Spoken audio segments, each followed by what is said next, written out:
역대상 14장 1절에서 3절. 두로왕 히람이 다윗에게 사신들과 백향목과 석수와 목수를 보내 그의 궁전을 건축하게 하였더라. 다윗이 여호와께서 자기를 이스라엘의 왕으로 삼으신 줄을 깨달았으니 이는 그의 백성 이스라엘을 위하여 그의 나라가 높이 들림을 받았음을 알미였더라. 다윗이 예루살렘에서 또 아내들을 맞아 다윗이 다시 아들들과 딸들을 낳았으니. 어머니가 계시는데 만약에 아버지가 안 계셨으면 어떡할 뻔했습니까? 그렇죠? 예. 근데 만약에 아버지가 계시는데 어머니가 안 계시면 또 어떡할 뻔했습니까? 아무래도 어머니도 필요하고 아버지도 필요한 것 같아요. 예. 그런데 두 분 다 꼭 계셔야 되는데, 근데 어머니가 만약에 안 계신다면 이건 정말 더 힘든 일이죠. 예. 아버님도 귀하지만 어머님은 정말 꼭 있으셔야 되잖아요. 예. 근데 혹시 육신의 아버지 어머니는 우리에게 상처와 아픔을 때로 줄 수가 있죠. 인간의 연약한 부분이 있기 때문에. 근데 우리 하나님 아버지께서는 그 어머니의 역할, 아버지 역할을 다 해주시는 거예요. 혹시 어머니 아버지가 안 계시거나 어머니 아버지를 생각하면 머리가 아프거나 그런 분이 혹시 계신다면, 그래도 어머니 아버지를 잘 섬겨야 되겠지만 그래도 하나님 그분께서 우리의 어머니 아버지가 되어주셔서 두 역할을 잘 해주실 수 있는 분이다. 그분은 모성애적 사랑도 가지시고 부성애적 사랑도 가지신 분이시다. 그렇게 생각을 하고 그분과의 관계를 조금 더 가까이 하면 우리가 모든 그 상처나 아픔들이 눈 녹듯이 다 식어지고 그런 모든 고통의 기억들이 다 사라지고 상처들이 다 치유받는 그런 놀라운 일이 있게 될 줄로 분명히 믿습니다. 왜냐하면 우리 하나님께서 하나님의 형상대로 사람을 만드셨을 때 어떻게 만드셨냐면 남자와 여자를 만드시고 그랬거든요.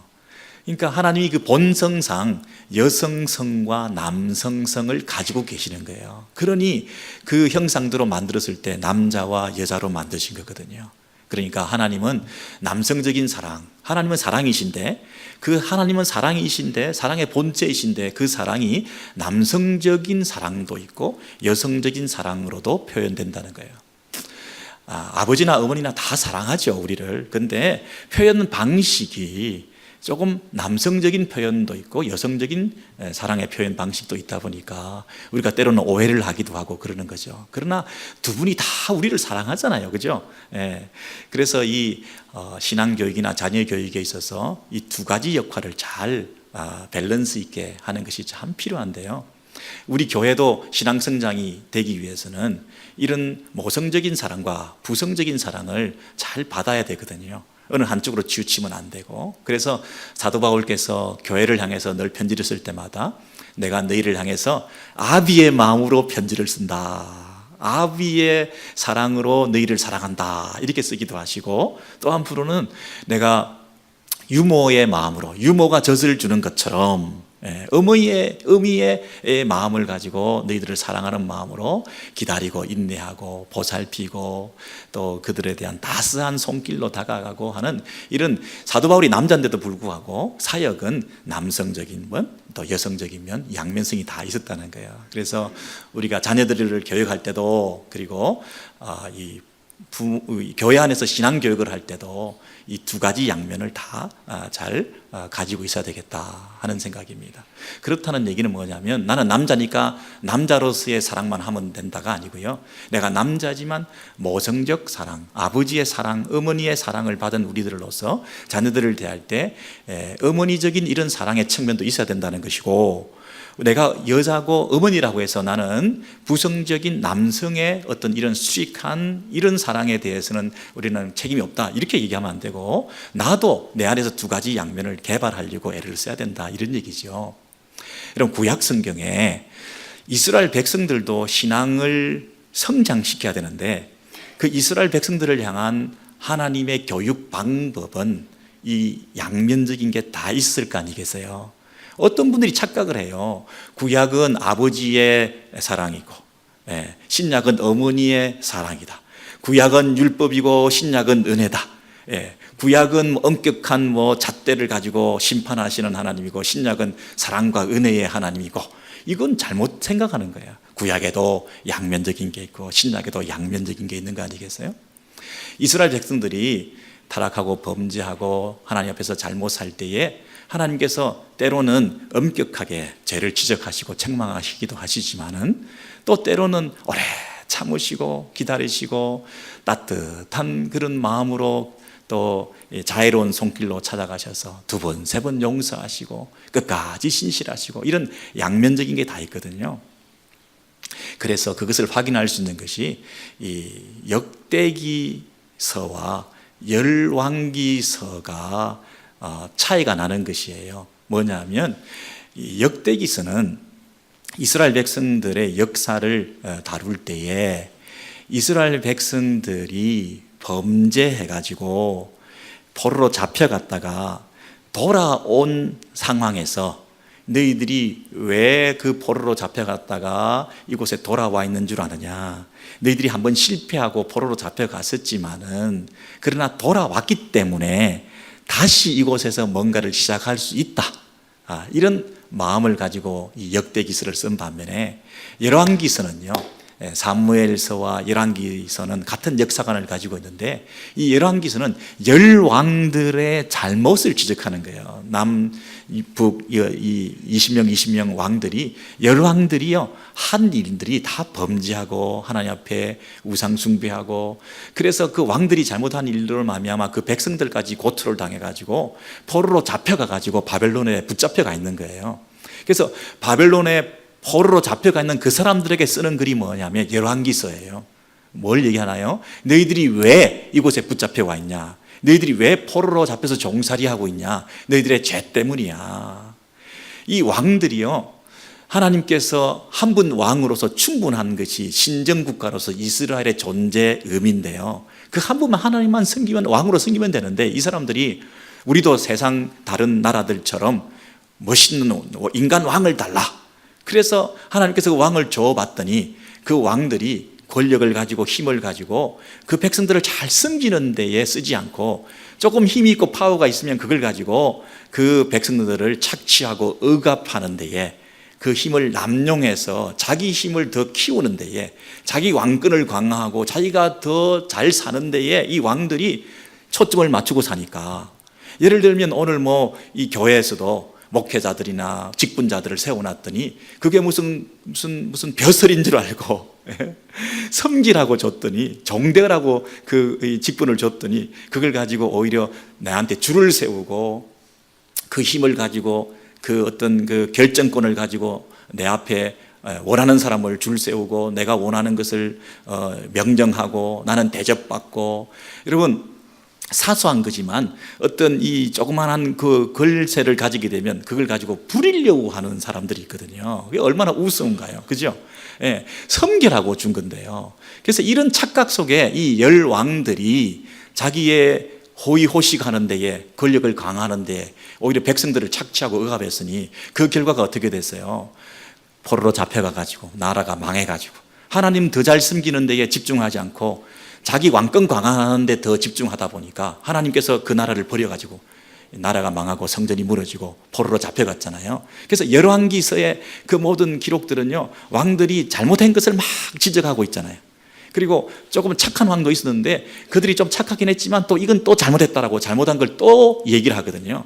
그래서 그들의 잘못을 지적하고 경성하게 만들고 각성케 하는 조금 아버지적인 이런 사랑의 마음을 가지고 열왕기서를 바벨론 포로로 잡혀가 있는 사람들에게 기록하고 있는 것이에요. 그런데 그 똑같은 열왕기의 역사를 왜 역대기서는 반복하고 있어요?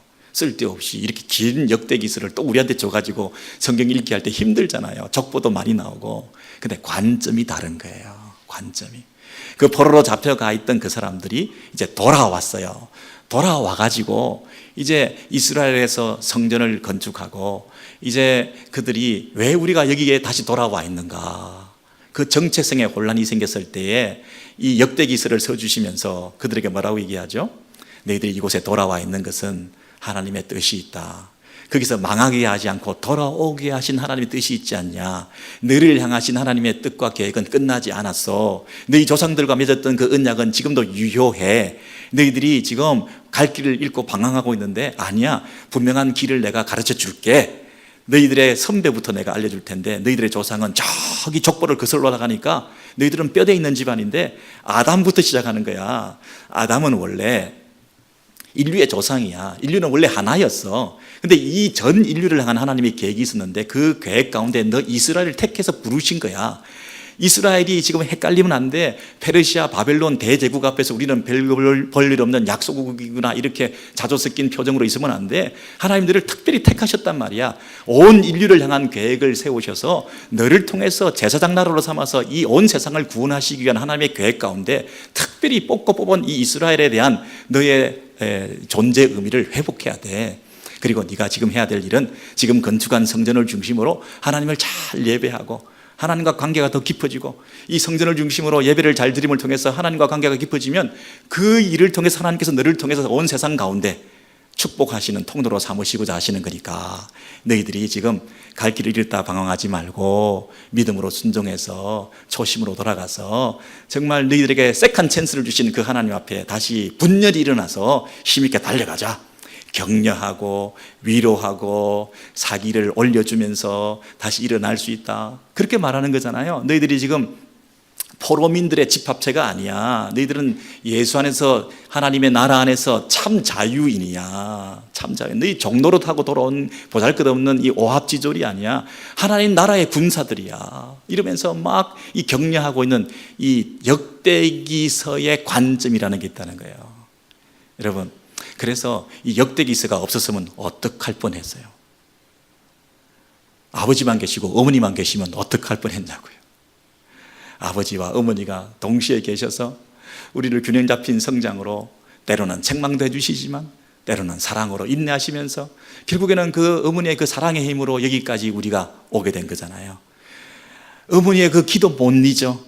예, 우리가 다시 회복되어서 믿음으로 바로 살려고 또 돌아섰잖아요. 그죠? 이 이스라엘도 하나님의 이 부성적 사랑과 모성적 사랑 때문에 이 이스라엘이 다시 회복되게 되는 것이거든요. 예. 여러분, 이 어머니의 사랑은 그래서 정말 위대한 것 같아요. 예. 근데 제가 좀 생각해 보니까 어머니 중에서도 어머니의 어머니, 우리 할머니가 더 센 것 같아요. 예. 이전에는 어머니하고 할머니 중에 누가 더 사랑이 깊은가 생각해 보면 어머니가 더 깊지 이렇게 생각을 했는데 좀 이게 세월이 흐르다 보니까 어머니보다는 할머니가 더 세구나, 할머니가 더 사랑이 더 깊구나 하는 걸 생각하게 됐어요. 이 학생들이 이제 손주가 집에 이제 학교 마치고 돌아오면 할머니는 뭐라고 얘기하죠? 배고프겠다 이렇게 얘기하죠. 예, 그 어머니는 뭐라 그래요? 예, 숙제부터 해, 뭐 그러잖아요. 그리고 애들이 이제 밥 먹고 뛰어놀다가 막 이제 그냥 어디 동네에서 뛰어놀고 있으면 어머니는 뭐라 그러죠? 숙제 다 하고 노는 거야. 예. 할머니는 뭐라고 하죠? 아이고, 많이 뛰어놀다 보니 또 배고프겠다 이러죠. 또 뭐 먹어라 챙겨주시잖아요. 그죠? 걔가 나중에 잠을 잔다고 이제 잠자리에 들려고 그러면 어머니는 뭐라 그러죠? 숙제 다 하고 자는 거야. 내일 학교 갈 건 챙기고 자는 거야. 이렇게 막 얘기를 하잖아요. 할머니는 뭐라 그러죠? 저 잘 때 배고프면 잠 못 자는데 뭐 먹고 잘래?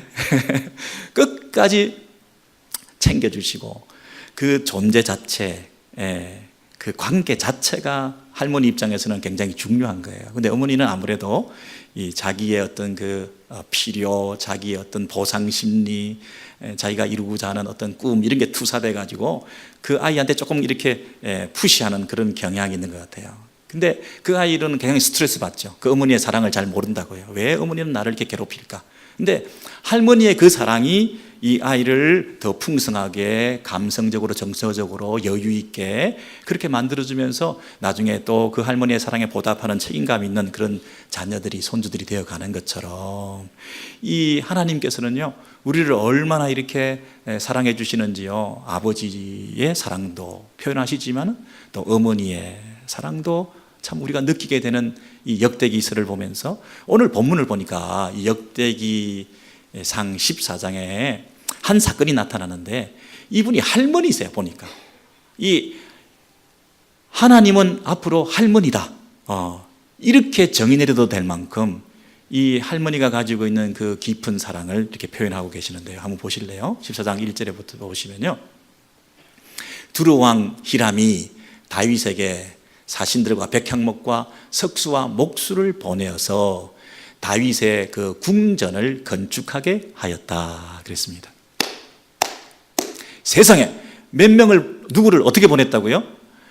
사신들을 보냈어요. 이제 다윗 왕이 이제 왕이 되었다는 소식을 듣고 그 주변에 있는 나라들 가운데 이 히람 왕이라고 하는 유력한 왕이 화친을 맺자 사신들을 뭐 보내는 것까지는 할 수 있겠지만 그 다음에 그들의 주 수출품인 특산품인 백향목을 보냈어요.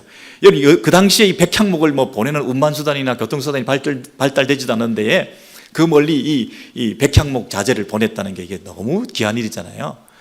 그리고 그것만 보냈다고 하면 뭐 그것도 감사한 일인데 이 석수와 목수를 나무를 다루고 돌을 다루는 이 사람들까지 다 보내가지고 이렇게 사력 있게 배려심 있게 이렇게 보내가지고 다윗이 왕이 된 그것을 축하하면서 궁전을 건축하라. 그리고 그것을 직접 건축하게 해줬다는 도와줬다는 거예요. 와, 이거 정말 누가 이렇게 다윗을 신경 쓰고 계시는 건가요? 그 배후에 누가 있을까요? 다윗이 그 사실을 깨달았다는 얘기를 그 밑에 하고 있는데요. 여호와께서 자기를 이스라엘의 왕으로 삼으신 줄을 리얼라이즈 했다, 깨달았다 이렇게 말하고요. 야, 인식을 했다는 거예요. 정말 내가 다윗이 내가 얼마나 보잘것없는 못난 인간인데 나를 하나님께서 이스라엘의 왕으로 삼아주셔서 온 이방 땅에서까지도 그 소식을 듣고 이렇게 나를 존귀하게 생각하고 대접을 하니 이게 정말 하나님이 하신 일이 아니면 과연 이런 일이 있을 수 있을까 하면서 하나님이 나를 이렇게 세우시셨구나 이렇게 고백했다는 거예요. 그 밑에 보면 이는 그의 백성 이스라엘을 위하여 그의 나라가 높이 들림을 받았음을 알미였더라. 여러분 그 나라가 높이 들림을 받았다는 얘기는 열방 가운데 이스라엘이 높이 들림을 받았다는 거예요. 이스라엘이 별 볼 일 없는 나라인 줄 알았는데요. 아직도 페르시아의 바벨론의 그 명성에 비하면 약소국에 불과한데요. 그런 이런 보잘것없는 이 이스라엘을 하나님께서 열강 가운데서 높여주셨다. 다윗이 뭘 깨달았어요? 우리의 독특한 역할이 있구나. 온 세상 가운데서 이스라엘을 택하신 하나님의 의도가 계시구나. 이 세상 온 천지 우주 만물의 참된 왕이신 하나님 한 분께서 나를 그 나라의 왕으로 세우셨구나. 근데 왜 세우셨다고요?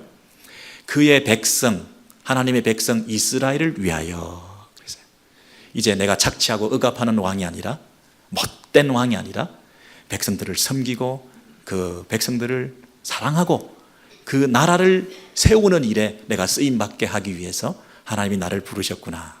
교회로 따지면 목사와 장로와 직분자들을 세웠는데 그게 벼슬이 되고 자랑이 되고 무슨 권세가 되는 게 아니라 우리 영혼들을 어떻게 하면 잘 섬길까? 이들의 필요를 채워드리고 이들의 마음을 헤아려드리고 이들의 가정과 직장과 비즈니스를 위해서 자녀들을 위해서 기도하면서 저들 속에서 뭘 얻어먹으려고 생각할 게 아니라 뭐라도 갖다 드리려고 애를 쓰고 섬기려고 그러고 무너뜨리는 것이 아니라 세우려고 하고 이런 안타까운 애미의 심정, 할머니의 심정, 배고프냐 먹여주려고 싶고 이런 마음을 가지고 이런 사랑의 마음을 가지고 이 다윗이 마음을 바꾸게 되었다는 거예요. 그래서 다윗이 내가 이렇게 하나님의 백성들을 섬기기 위하여 이 나라를 하나님께서 세우시는 것은 열방들이 와서 이렇게 나를 귀하게 생각해서 궁전을 짓게 하는 걸 보면 이것은 하나님의 그 마스터 플랜, 하나님의 어떤 그 계획과 섭리 가운데서 내가 존재하고 이 나라가 존재한다는 것을 깨닫게 인식하게 되었다는 거예요. 그래서 다윗은 하나님은 참 할머니 같으시네 아마 이렇게 생각하셨을지 몰라요. 그냥 백향목만 보내줘도 좋은데 석수와 목수까지 딸려 보내가지고 이렇게 궁전을 지을 수 있도록 신경 써주시는 이런 배려심 많은 이런 그 부모의 마음, 어미의 심정 그것을 느끼면서 너무나 가슴이 따뜻해졌겠죠.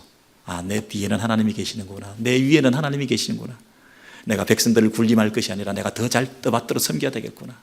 이런 마음을 가지고 자신의 그 정체성 그리고 자신의 그 사역에 대한 분명한 자각을 했겠죠. 예. 그래서 이 다윗을 보면 하나님께서 이렇게 뒤에서 돌봐주시고 사람들을 보내주시고 격려해 주시는 이 손길이 분명히 묻어나잖아요. 다윗은 분명히 그 히로 두로왕 히람이 왔는데 그것을 하나님이 보내셨다고 분명히 생각을 했거든요. 하나님이 이렇게 하셨구나. 근데 다윗이 이렇게 할 만큼 자격이 있는가 하면요, 그럴 자격이 없는 사람이에요. 예를 들면 그 바로 앞에 13장에 보시면요, 14장 오늘 본문 있기 전에 13장에 어떤 사건이 있었느냐 하면 세상에 다윗이 이런 일이 있었어요. 다윗이 모든 지휘관과 의논하고 온 회중에게 만일 너희가 좋게 여기고 하나님께로 말미암았으면 하나님의 궤를 옮겨오자 이렇게 말을 했어요. 자, 지금 다윗이 왕이 되었습니다. 왕이 돼서 첫 번째 본인이 야심 있게 뭔가를 해야 되겠다 생각해서 이룬 어떤 그 업적을 세우려고 했던 게 뭐냐면, 이전에 사울 왕 때는 하나님의 언약궤를 모셔오지 않고 그 언약궤 앞에서 묻지 않았기 때문에 이제 나는 그 이전의 정권과는 차별해서 나는 하나님께 물어야 되겠다 하는 것을 얘기하면서 그 언약궤를 묻기 위해서는 그 언약궤를 모셔와야 되니까 지금 언약궤가 어딘가에 방치되어 있는데 그 언약궤를 모셔오자 이렇게 백성들에게 얘기를 했더니 백성들이 다 좋다고 하는 거예요. 그래서 백성들의 여론이 지금 막 들끓기 시작했어요. 역시 우리 왕은 다르네. 이전 정권과는 다르네.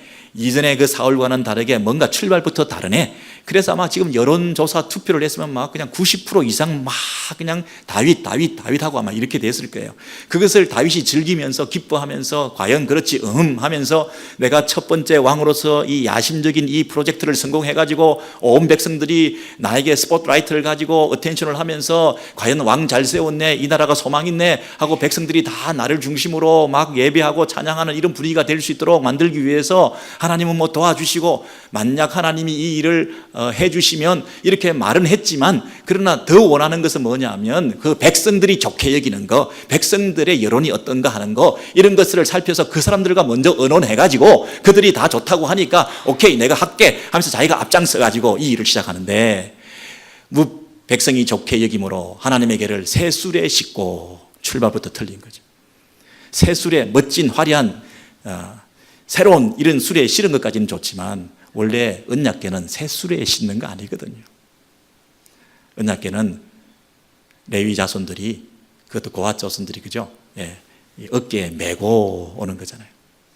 하나님과 우리의 관계는 이런 인격적인 관계지 기물처럼 취급받는 그런 관계가 아니거든요. 말씀을 우리가 떠받들면서 사람이 하나님의 말씀을 높여드리면서 그렇게 모시고 해야 되는 거지, 무슨 편리하게 쉽게 이 모양이 좋게 기동성 있게 그리고 뭐 화려하고 새로운 것으로 치장해서 그렇게 한다고 하나님이 기뻐하시는 거 아니거든요.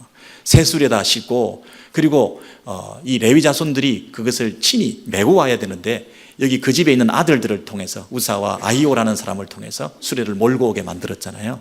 여러분 잘 생각해 보세요. 신앙생활이 편리주의에 빠지느냐, 편의주의에 빠지느냐, 좋은 게 좋다고 하느냐, 이것이 더 효과적이라고, 효율성이 있다고, 이거 요즘 유행하는 거라고, 다 그걸 받아들이고 예배하고 그렇게 하느냐, 하나님께서 하라고 하시는 대로 하느냐, 이게 중요하잖아요. 자기들이 스스로 취해서 즐거워하면서 그 잔치를 벌였어요. 온 무리는 하나님 앞에서 힘을 다하여 뛰놀며 노래하며 악기를 연주하며 막 예배하고 찬송하고 난리가 났어요. 축제가 벌어진 거죠. 하나님 앞에서 힘을 다해서 했지만 그 하나님 받으시는 예배셨겠냐고요. 자기들의 만족을 위해서 노래했던 거죠. 온 나라가 극국적인 축제가 벌어져서 다윗 야 그랬을 거라고요. 지금 다른 성경에 보면 정병 3만 명을 뽑았다 그랬던가요? 예. 여러분, 이 이스라엘 백성들 가운데 뽑아가지고 아주 정병이라고 얘기하는 이 걸음걸이도 다르고 절도가 있고 이 군사적인 퍼레이드를 쫙 하면서 지금 이 수레를 중심으로 해가지고 군사들이 막 몇만 명이 쫙 가면서 다윗이 막 그것을 앞장서 가면서 이 얼마나 위용 있고 멋있는 이런 퍼레이드가 됐겠어요. 그러니 이 가운데서 중심은 누구겠어요? 다윗 아니겠어요? 하나님께서 그거 원하지 않으실 거예요. 하나님 그거 원하죠. 다윗이 초점이 되고 영광을 받고 자기가 왕이 됐다고 하는 이스라엘의 그런 중심으로서 그 백성들이 다 즐거워하고 좋아하고 잔치가 벌어지는 예배답지 않은 예배를 드리고 있는 축제고 즐겁지만은 그 가운데 하나님의 영광은 우리가 찬탈하고 뺏고 우리 만족을 추구하는 이런 자기 즐거움을 위한 예배 속에 빠져있는 그들을 하나님 기뻐하지 않으시고 타작마당에 이르러가지고 소들이 띠므로 그랬어요. 여러분, 타작마당이라고 하는 것은 이 평지입니다. 평지. 여러분, 소들이 뛸 수가 없어요. 울퉁불퉁해야 뛸 거 아닙니까? 타작을 하는 곳은 평지 아니겠어요? 그런데 타작마당에서 소들이 뛰었다는 얘기는 비상식적인 일이, 흔히 일어나지 않는 일이 일어났다는 거예요. 누가 하신 일이겠어요? 하나님께서 이 예배를 기뻐 받지 않으시고 소들을 뛰게 만들었어요. 소들을 뛰게 만들었더니 언약궤가 땅에 떨어지려고 하니까 우사가 얼른 손을 잡아서 언약궤를 붙들었다가 그 자리에서 죽었어요. 이상한 하나님이네. 그럼 떨어지게 내버려 두란 말이야? 그걸 도와드리려고 그랬는데 그걸 안 된다고 그래? 야, 이건 너무 엄격하게 그러시면 이거지만 겁나서 예수 믿겠나?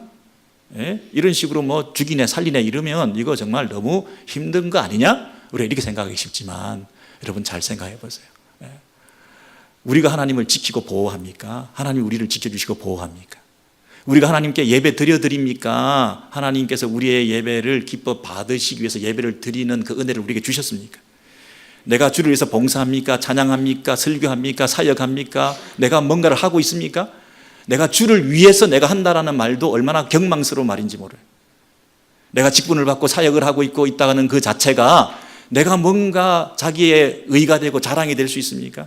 우리가 주일을 지킵니까? 주일이 우리를 지켜줍니까? 내가 주일을 지켜준다고요? 내가 일을 하면 하나님 기뻐하실 거라고요? 내가 일을 통해서 하나님께 영광 받으실 거라고요? 착각하지 마십시오. 하나님께 영광을 내가 돌리는 게 아니고요. 하나님 그분이 그 자체가 드러나는 그것이 하나님께 영광이 나타나는 거잖아요. 우리가 뭔가를 더 한다고 해서 그분이 영광을 더 받으시는 분 아니잖아요. 그분 자체가 영광이신데요. 우리는 그분 자체를 드러내기만 하면 되는 거지 내가 뭔가 더 해준다고 착각하면 안 되시죠. 물론 우리가 주를 위해서 살고 주를 위해서 섬기고 해야 되지만 그 의도 속에 조금이라도 내가 뭔가를 도와드리겠다, 내가 언약궤를 내 손으로 붙들어서 떨어지지 않게 해주겠다, 이게 말이나 되는 발상이냐고요. 있을 수 없는 일이죠. 하나님께서 그걸 기뻐하지 않으셨어요. 그런 일이 일어나고 나니까 하나님의 이 진노 가운데서 그런 일이 일어나고 나니까 여호와께서 진노하사 그를 치심해. 근데 또 한 분이 노하신 분이 계셔요. 그분이 누구예요? 인간 왕 다윗이 분노했어요. 다윗이 노하여. 다윗이 왜 노했겠어요? 자기의 이 첫 번째 야심적인 프로젝트가 물거품이 됐거든요. 이 일을 통해서 온 백성들이 다 다윗을 연호하고 높이고 지지율을 90%를 찍어야 되는데 이번 건 때문에 완전히 바닥을 칠 뻔했거든요. 완전히 사람들이 뭐라 그랬어요? 이거 자기가 막 그렇게 거국적으로 무슨 행사를 벌리더니 이렇게 엄청나게 사람이나 죽고 말이지. 이거 잘못됐네. 민심이 흉흉할 거 아닙니까? 다윗이 마음이 너무나 불편했을 거요. 다윗이 마음이 너무나 하나님에 대해서 이 마음이 섭섭했을 거요. 왜 이런 일이 일어나냐? 그러니 이제 이 언약궤가 뜨거운 감자가 됐어요. 이제 만지기만 하고 죽는데 시시시시하면 또 도망다니고 있는 이런 분위기예요. 그래서 그것을 오베데돔의 집에 그냥 갖다 던져놓고 나는 이제 모르겠다 하고 도망쳐오듯이 이러는 분위기. 여러분, 이런 사건이 있고 난 다음에 14장 아까 1절에서 3절로 간 거예요. 이스라엘의 왕으로 하나님께서 다윗을 세우셨는데 이 다윗이 10대 때 기름 부음을 받아서 너는 앞으로 왕이 될 거다 이렇게 얘기를 하셨지만, 그러나 왕이 되기는커녕 그 이후에 계속해서 10수년 동안 쫓겨다니다가 왕이 되기는커녕 계속 이 생사를 오고 가는 이런 고통을 당하면서 어려움을 당하다가 30세에 이제 왕이 된 거 아닙니까? 근데 피부로 느끼지 못했는데, 그리고 뭔가 이제 내가 왕이 되었으니까 야심적인 프로젝트를 통해서 왕됨을 느껴보려고 했는데 그게 완전히 실패로 끝났잖아요. 근데 하나님께서 그 실패자에게 찾아가셔가지고 열방에서 사람들을 일으켜 보내가지고 다윗 궁을 지어라, 석수까지 보내주고 목수까지 보내주고 재료까지 백향목까지 다 보내가지고 그 실패자에게 하나님이 찾아오셔서 또 힘을 주시고 위로해 주시고, 너는 내 하나님의 백성으로서 네가 할 일이 있다. 너의 왕됨은 나의 왕됨을 인정하는 것이다. 그 배후에서, 너의 배후에서 일하고 계시는 하나님만을 높여드리라. 다윗이 비로소 깨달은 거죠. 아, 내가 이거 앞장서고 나설 일이 아니구나. 하나님이 계시는 거구나. 열방을 움직이셔서 저 두로 왕이 나에게까지 이렇게 보내주시는 것이, 내가 뭐 잘난 일이 있다고, 내가 뭐 잘난 것이 아무것도 없는데도 이렇게 나에게 함께 하시는 그 배후에서 역사하시는 하나님께서 참 왕이시구나. 아, 나 이 하나님과 더 깊은 교제를 가지고 내가 겸손하게 그 하나님께 묻고 또 묻고 더 내 자세를 겸비하게 낮춰야 되겠구나. 내가 좀 자만했구나. 내가 뭔가 내 안에 풍선처럼 가득 차 있는 내 안에 교만한 것이 있었구나. 뻥 터지고 난 다음에 정말 쪼그라들어가지고 내 인생은 하나님 앞에 한 걸음 한 걸음 이제 어린아이 같이 이렇게 살아가야 되겠구나. 이렇게 생각하게 된 것은 하나님께서 이 14장 1절에서 3절까지 할머니처럼 그에게 찾아가신 덕분이죠. 책망하고, 야, 널 안 돼. 너 그렇게 또 실패했네. 숙제 다 하고 놀아야지. 뭐 그딴 식이냐. 야, 배고프냐. 이것 한번 먹어보렴. 이런 위로와 격려는 어떠니? 이 실패자 다윗에게 하나님이 찾아오셔서 격려하셨던 이 일을 통해서 다윗이 회복돼 가지고요. 14장 9절부터 이제 새로운 사건이 등장하는데, 이 사건에서 다윗이 보이는 반응을 보세요. 그 14장 바로 다음에 이 블레셋이 쳐들어왔어요. 자, 볼까요? 다윗이 이스라엘의 왕이 되었다 함을 블레셋이 듣고 그랬어요.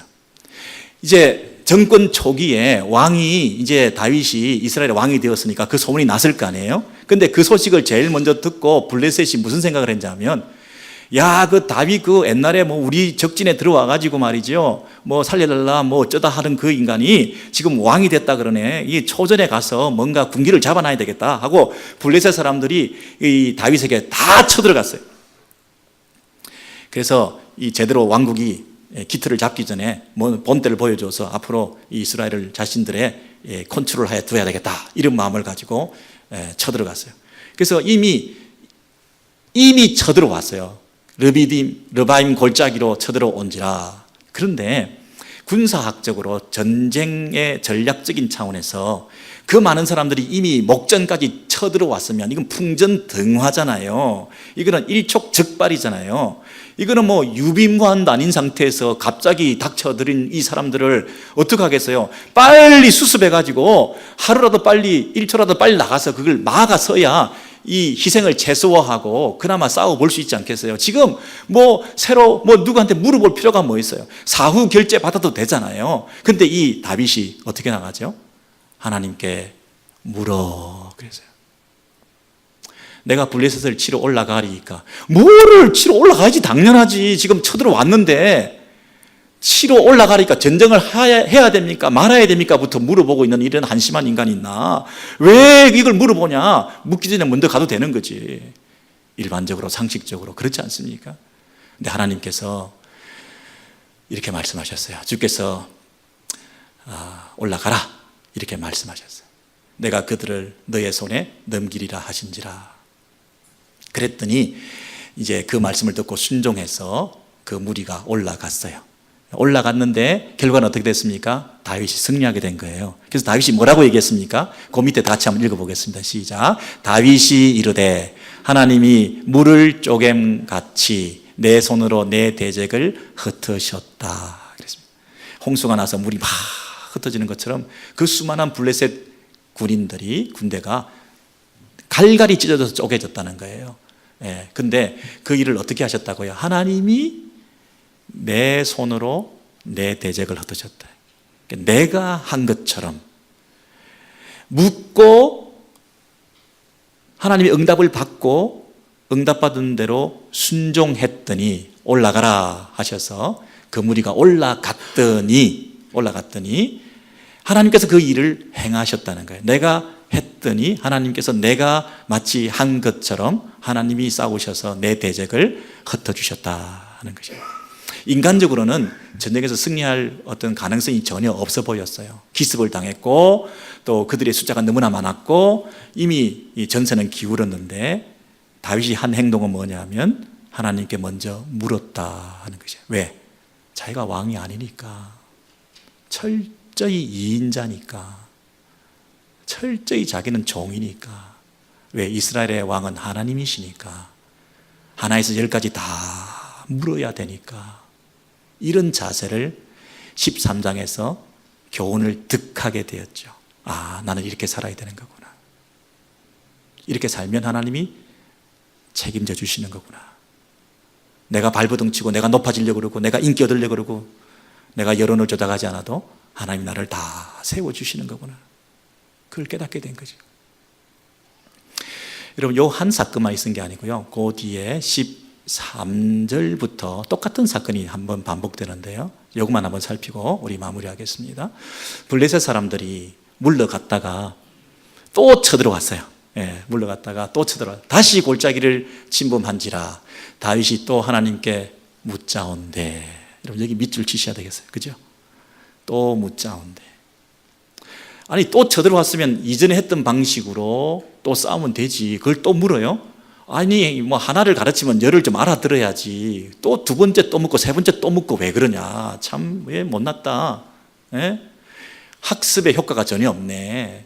이전에 있었던 일을 학습 삼아 새로운 일이 일어났을 때 그것을 내한테 또 묻지 말고 이전의 방식대로 하면 되지. 그러니까 블레셋이 쳐들어왔는데 그러면 이전에서 쳐들어왔으니 싸웠던 것처럼 이번에 또 쳐들어오면 또 싸워야지. 왜 또 물어 그거를? 이 부자지간의 대화를 누가 보고 있으면 참 이상한 4차원 부자다라고 얘기하지 않겠어요? 참 보기 드문 부자지간의 대화다 그러지 않았겠어요? 여러분, 이 다윗이 또 하나님께 묻자온대. 하나님께서 뭐라고 얘기하셨어요? 이번에는 구체적인 전술 전략까지 알려주셨어요. 이 전술 전략이요, 이제 올라가지도 말고 뭐 뽕나무가 어떻고 뽕나무 위에서 소리가 나고 뭐 이상한 이 뭐 하늘의 군대에서 저벅저벅하는 소리가 나는 건지 뭐 말도 안 돼 이거는. 예. 그런데도 다윗이 그대로 명령대로 행하였더니 그랬어요. 곧 나가서 싸우라. 너보다 하나님이 앞서 나아가서 치리라. 여러분, 하나님께서 우리를 도와주시기 위해서 싸우러 나가시기 전에 우리가 해야 될 일은 뭔가요? 곧 나가서 싸우라. 예. 먼저 우리가 나가서 싸우면 하나님이 우리보다 앞장서서 싸워주신다는 거예요. 우리가 가만히 있으면 기계적으로 뭐 기도만 하면 하나님이 다 알아서 해주시는 게 아니고요. 우리가 순종하면 그 순종한 자들을 하나님께서 책임져 주신다는 거예요. 여러분, 요단강물에 제사장들이 언약궤를 메고 들어가기 전에 요단강물이 끊어졌습니까? 아니면 그 막 물이 넘실거리는 그 위험한 강물에 믿음으로 발을 들여 놨더니 물이 끊어졌습니까? 여리고성을 돌았더니 말도 안 되는 방식으로 순종하는 그 명령에 따라서 돌았더니 여리고성이 무너졌습니까? 여리고성이 먼저 무너졌습니까? 출애굽할 때 홍해가, 여러분, 모세가 손을 펼쳐서 그 지팡이를 들고 먼저 믿음으로 손을 바다 위에 던졌을 때 바다가 갈라졌습니까? 아니면 우리는 못한다고 그냥 슬퍼하고 있는 가운데 하나님이 기적을 베풀어 주셨습니까? 여러분, 이 다윗이 하나님 앞에 묻고, 그리고 묻고 난 다음에 응답을 듣고 난 다음에 그 응답대로 이건 못하는 거다, 나 안 하겠다, 그런 게 아니라 응답대로 순종하고 실제로 순종했을 때 하나님이 앞장서셔서 일해 주셨다는 것입니다. 놀랍지 않습니까? 이 다윗은 묻지 않고는 자기는 행동하지 않겠다 하는 사람들입니다. 우리 예수 믿는 사람들은 누구라고요? 묻지 않고는 행동하지 않겠다. 묻지 않고는 내가 꼼짝도 안 하겠다. 그리고 묻고 난 다음에 응답을 듣지 않고는 나는 반응하지 않겠다. 묻고 난 다음에 응답할 때까지 기다리겠다. 조바심에 내 마음대로 하지 않겠다. 우리들은요, 묻고 난 다음에 응답을 들을 때까지 응답을 기다리다가 응답을 듣고 난 다음에 내가 그것을 또 결정하는 것이 아니라 응답 받은 대로 순종하겠다 하는 사람들이 우리 예수 믿는 사람들입니다. 여러분 지금 한번 생각해 보세요. 내가 지금 묻고 있는가? 묻고 있는가? 아, 나 결정했어. 나 선택했어. 나 판단했어. 이게 옳아. 이게 틀려. 그렇게 여러분 자기가 이미 마음을 먹고 계시나요? 아니면 묻고 또 묻고 계시나요? 이 다윗이요, 이전에는 역대 정권과의 차별화를 이루기 위해서 나는 묻겠습니다. 사울은 묻지 않았는데 나는 묻겠습니다. 예. 그런 내가 묻는 것이 하나의 의의가 되고 자랑이 되는 이런 사람으로서 나는 묻습니다. 이렇게 생각을 했던 외형적인 이런 모습에 아주 형식주의적인 하나님 앞에서 자기의 그 깊은 내면의 어떤 진정한 물음을 표현하지 못하고 다른 사람은 안 물었는데 나는 묻습니다. 이게 자랑이 되어 있는 이런 종교인이었는데요. 다윗이 그 사건을 경험하고 난 다음에 내면의 깊은 곳에서부터 내가 하나님께 물어야 됩니다. 똑같은 사건이 일어났는데도 내가 또 묻습니다. 나는 묻는 사람입니다. 목사와 장로와 권사와 집사와 모든 성도들은, 예수쟁이들은 묻는 사람들입니다. 묻고 또 묻는 사람들입니다. 묻고 또 묻고 또 묻는 사람들입니다. 안 묻는 것은 신앙인이 아닙니다. 경험주의자로, 그리고 자기중심적인 생각으로 그렇게 살아갈 때에 하나님께서 우리 가운데 일하지 않으신다고 다윗이 지금 말하고 계십니다. 잘난 척하면 안 됩니다. 내 생각이 옳다고 미리 결정하시면 안 됩니다. 내가 살아온 삶의 방식이 옳다라고 생각하시면 안 됩니다. 다 살아봤는데 별거 없다고 이미 선입견을 가지면 안 됩니다. 별거 없더라, 별거 없더라. 교회도 신앙도 신앙생활도 내가 경험해봤는데 거기서 거기다 착각하시면 안 됩니다. 오늘 설교 제목이 길에서 길을 묻다 그랬습니다. 길에서 길을 묻다. 여러분, 길이라고 하는 것은 이전 사람들이 다녔기 때문에 길이 된 겁니다. 그래서 그 길을 가면 되는 거예요. 길에서 무슨 또 길을 물어요. 길이 있으니까 길을 가면 되지. 그러나 우리는 그 길에서 또 길을 묻는 사람들입니다. 그렇게 우리가 살아갈 때 오늘 아까 그 본문 마지막에 보시면요, 이 다윗을 하나님께서 어떻게 높여주십니까? 14장 그 9절 이하에 다시 보여주시면요, 온 명성이 세상에 퍼졌고 여호와께서 모든 이방 민족으로 그를 두려워하게 하셨느니라. 여러분, 이 다윗은 묻고 또 묻는 찌질이에요. 솔직히 말해서 이런 이 리더십을 가진 사람이 있어요. 다른 열왕들이 볼 때는 그것도 결정 못해. 그걸 또 물으러 가냐, 그걸 또 확인하기 위해서 성경을 보냐, 또 하나님 앞에 기도하러 가냐, 금식도 하냐, 뭘 또 물어. 싸우면 되지. 근데 이렇게 보잘것없는 다윗을, 어린아이 같은 신앙을 가지고 하나님께 묻고 또 묻는 다윗을 하나님께서 높이 세워주신다. 그 명성이 온 세상에 퍼졌고 온 민족으로 말미암아 다윗을 경외케 했다 하는 것입니다. 여러분, 우리가 애를 쓰고 노력하고 높아지려고 그러고 인기를 얻고 명성을 얻고 하는 그런 삶이 아니라 우리 참 왕이신 하나님 앞에 묻고 또 묻는 사람들이 되어서 그 하나님께서 우리를 귀히 보시고 우리 같은 인생을 축복하시고 기뻐 사용하기 즐기하시면서 우리가 속한 공동체와 우리 가족과 우리 신앙 공동체와 우리가 속한 모든 곳에서 우리로 인하여 하나님께서 우리 공동체를 축복하시고 우리 가정과 자녀 손들을 축복해 주실 뿐 아니라 하나님께서 영광을 받으시고 하나님께서 일하시는 이 방식으로 우리 후손들과 우리 공동체까지도 은혜와 사랑과 진리 안에 날마다 거하면서 우리 주님이 일하시는 이 방식이 과연 옳구나, 내가 이렇게 살면 하나님 내 인생 책임져 주시는구나, 할머니 같은 우리 하나님께서 오늘도 나에게 사렵 있게 찾아오시는 거구나, 드베라 바닷가에서 실망한 그 제자들에게 찾아가셔서 예수께서 미리 조반을 준비해 놓으시고 숯불을 준비해 놓으셔서 그 추위를 녹여주시고 생선을 구워주시면서 배고프냐 밥 먹어라 할머니처럼, 그 예수가 할머니가 아니면 누구란 말입니까? 그 사랑으로 우리에게 찾아오셔서 끝까지 다시 이렇게 세우시고 회복해 하시고 우리를 끝까지 포기하지 않으시면서 우리를 영원히 책임지시는 그 하나님의 그 사랑, 절절한 사랑, 우리 어머니 주일에 그 하나님의 사랑을 느끼시면서 우리가 다시 한번 일어나시기 바랍니다. 소망을 품고 다시 한번 믿음으로 나아가시기 바랍니다.